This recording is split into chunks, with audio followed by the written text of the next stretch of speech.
Are you in fashion? In fashion. Did you see what she's wearing? Vuitton shoes.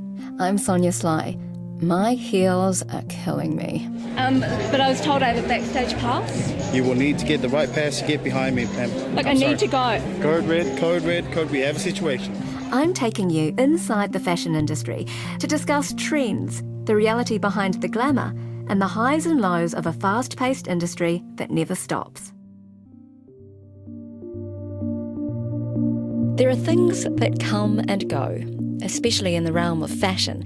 And if you've been listening to this series, then you're aware that fashion can mean a lot of different things to different people.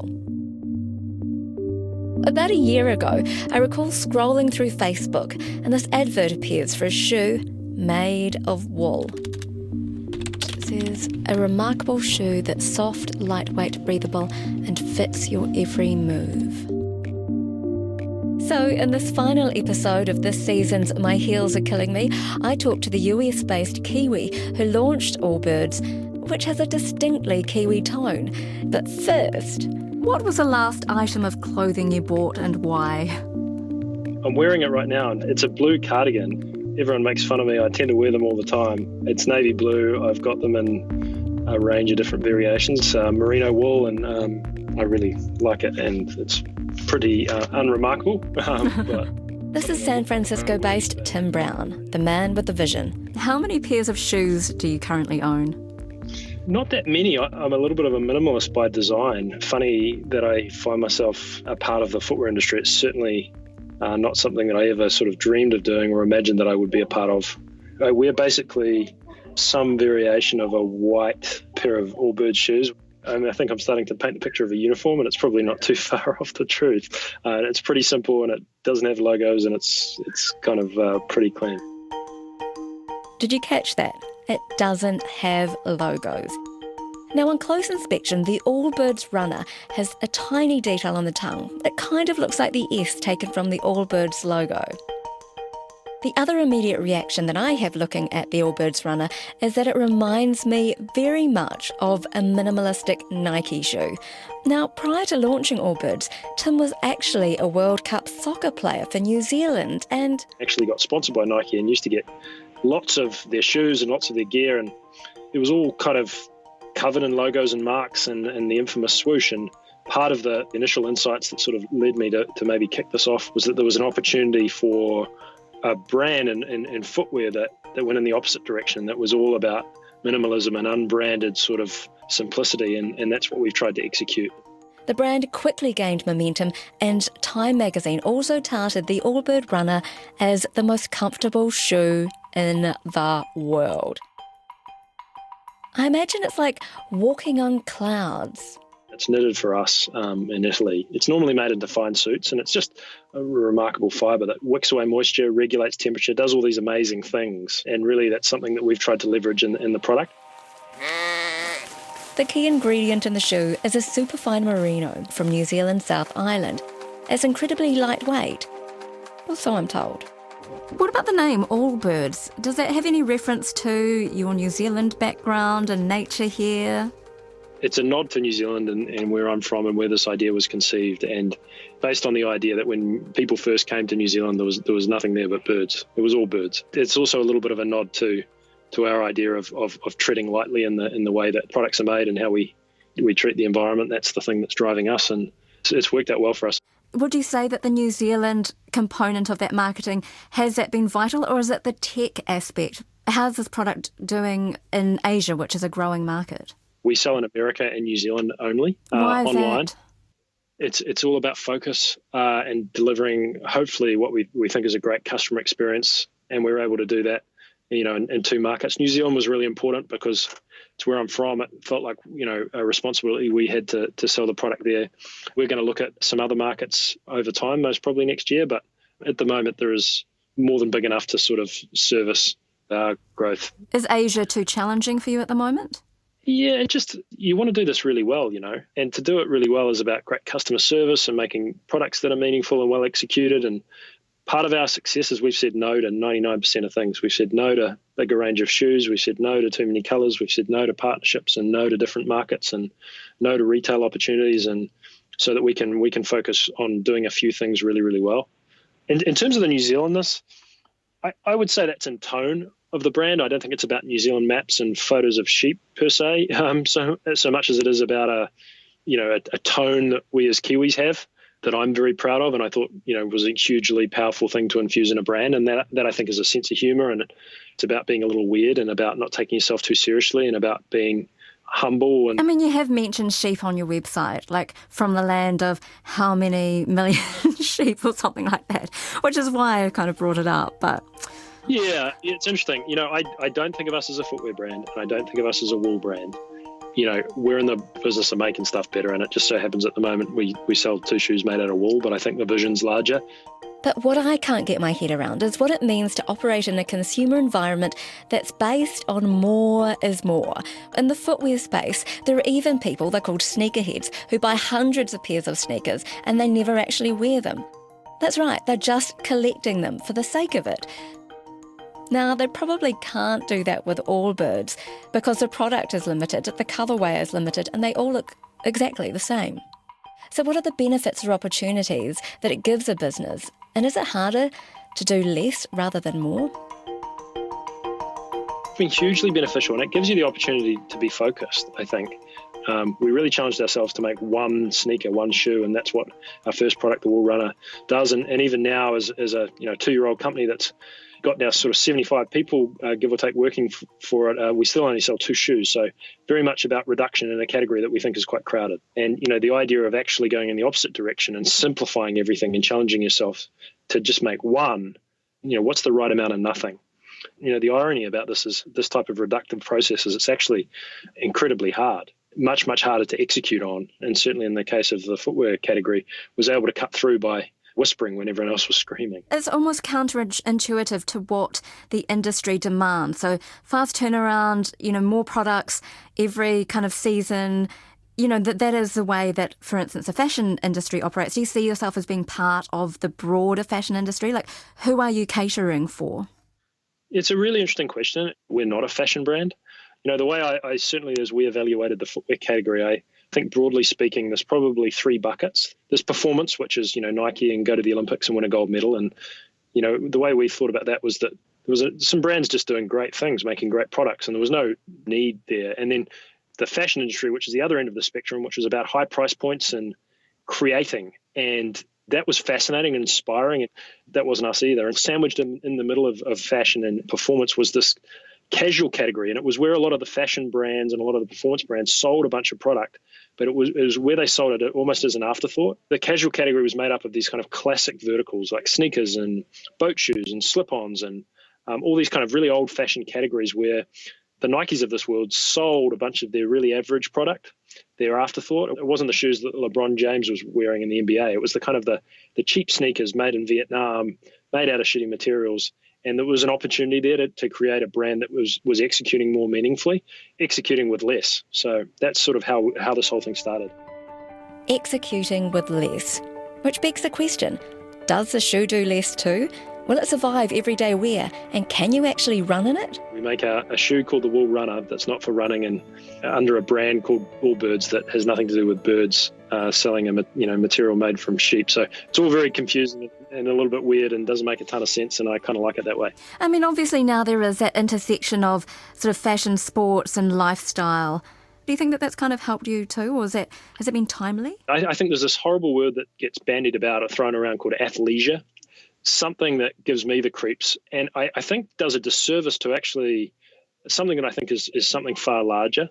I feel like it's a fundamental shift in the way that we work and that we play, and the idea of your parents going to a job that they stayed at for 20 years and working 9 to 5 and having their weekends free, and like that whole construct is being blown up, and fashion has responded, and we felt like apparel had done that really well, and it's now acceptable to wear leggings to work and all that sort of stuff that we know, and the footwear had kind of failed to keep up and was somehow sort of almost antiquated in the product that it was offering, and that there was an opportunity there. But I think, just to kind of answer your previous question, I think there is a fashionable component to what we do.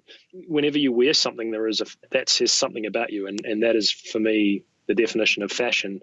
We have been about reducing rather than creating, and I think that's the difference between fashion and style in our particular instance. And we are about a solution that's rooted in a consumer problem, and we're about an aesthetic that's really born and different experiences rather than coming from the garment and fashion industry. So I just think there's a nuance there, but a difference. Lots of concepts kind of going on in the brand, because while you are stripping away, you're still adding another product to the market though. And even like the investment in the technology, the research that's gone into creating this thing, if you're talking about extraction and stripping away. No question. I think if you're asking, does the world need another shoe company? Yep, that's totally what I'm asking. Then does the world need another shoe? I would say absolutely. I feel Really?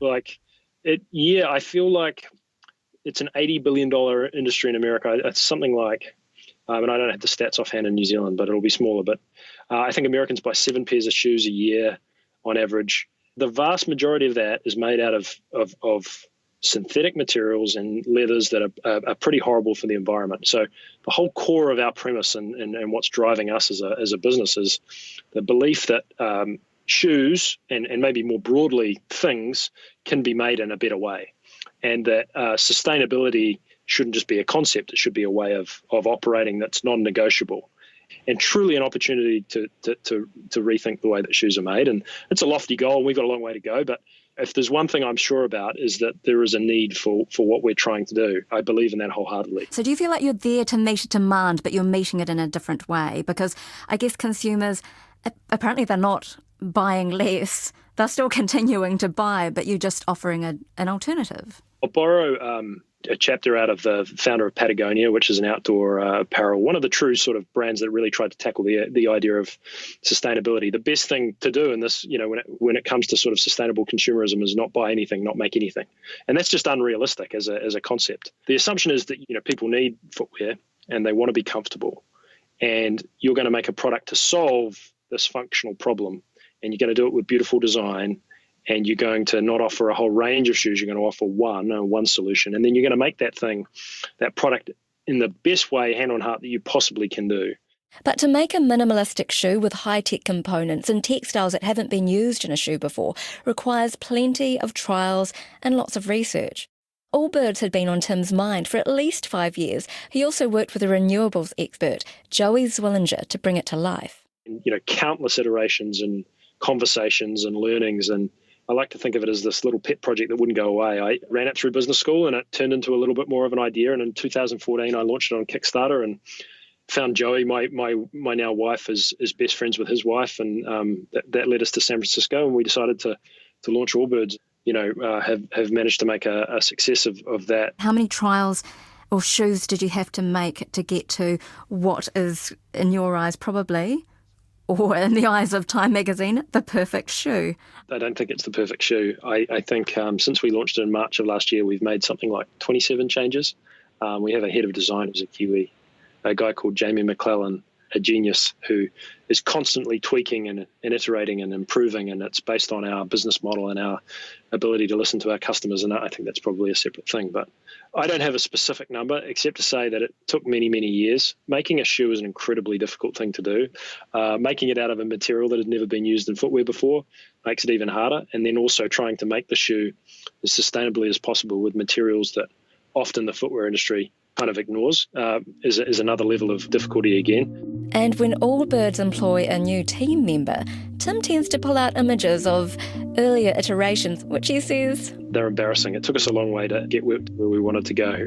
So making stuff, and anyone who's listening or who's ever tried to build a business making stuff will know just how hard it is. And are these going to last longer than your average pair of Nike shoes? It's such a tricky question. They're designed to be comfortable in the same way that a cashmere jumper is designed to be comfortable. Wool isn't something that lasts forever. Note, if you buy a pair of Allbirds shoes, handle with care. They're not exactly all-terrain, is what I think Tim's trying to say. And while the Wool Runner is called a runner, it's not actually made for running, which in many ways lends itself more to the fashion category rather than sports, or maybe it just sits in that cloudy space in between. That word that Tim hates, athleisure. FYI, that word makes me cringe too. It needs to be protected, but these shoes should last for years if treated properly. The Allbirds label operates from the US, so could it have been equally as successful had he launched it in New Zealand? There is an openness to ideas and entrepreneurship in this part of the world that's like nothing else I'd ever experienced. There's an ability to raise money, which was kind of a foreign concept to me. To actually build and pursue an idea was something that I couldn't have accessed, I'm quite certain, because I tried in New Zealand. And then access to such a large market has allowed us to sort of grow our business, access to talent and all the ecosystem of services that support our business at the moment. I doubt that could have been achieved in New Zealand. Or do you think it might have just taken longer? I don't think it would have worked. There's a critical mass of people and things you need to build the type of business that we're building, and I don't want to say it would have been impossible. It would have been very, very hard. That being said, there's brands that have done it, and huge fans of Icebreaker and others that have proven that you can build kind of global consumer products brands from New Zealand. The company has garnered an equity of $27.5 million. So for a company that's really selling a very limited product, what are the pressures then to kind of keep it moving, especially if you're putting all of these very conscious limitations on how you're going to push the brand or what you want to create as well? Good question. Very good question. I think about it every day. Certainly in San Francisco, but I mean more so in New Zealand. I think this idea of, you see entrepreneurship almost as this sort of popular thing, and you see these astronomical amounts of money being raised, and it looks like a party, and it's not. It's about raising money to build a big business, and that comes with an enormous amount of expectation and pressure. And we're having a lot of fun, but what we're doing is difficult and challenging, and there's lots of things that we need to be doing better. So, yeah, it's tough. I'm enjoying myself a ton, but it's there's a lot going on. Okay, and just lastly, you've just released a kids line. So what is the next step for Allbirds? The Small Birds thing was fun. It was great. The name was too good to pass up. Beyond that, we've got some really exciting stuff planned, and I'm not going to tell you anything about it. So okay. It's 2018 is going to be a big year for us. We'll be looking at new materials and a bunch of other things that I think will expand the scope of that. But, we think there's a huge opportunity in footwear. We think there's a lot of other materials out there that have been ignored. We love the idea that our brand and Allbirds can be a vehicle to bring them to market in a thoughtful way, and we'll watch this space. Thank you very much, Tim. Great to chat. Really enjoyed it. That was Tim Brown, founder of Allbirds. And this final episode of My Heels Are Killing Me was engineered by Phil Bench, presented and produced by me, Sonia Sly. Now, if you've missed any previous episodes, you can catch up via the RNZ series and podcast page, or by subscribing on iTunes, Stitcher, or wherever you get your podcasts. If you're looking for something new, you might like to try The Lost, a series about New Zealand's missing people.